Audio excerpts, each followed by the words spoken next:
मैं तुमसे बहुत प्यार करती हूँ फरहाद।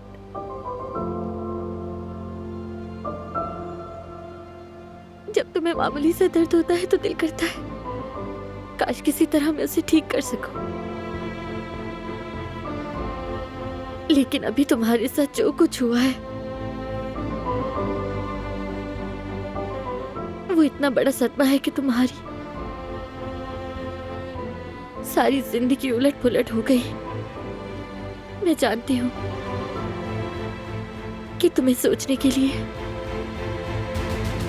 इस बात को समझने के लिए अकेले रहने की जरूरत है। इसलिए मेरे बस में इस वक्त सिर्फ इंतजार ही है।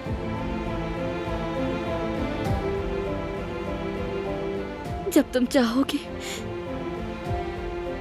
मैं दौड़ती हुई तुम्हारे पास आ जाऊंगी मेरी जान। ये बात तुम कभी मत भूलना।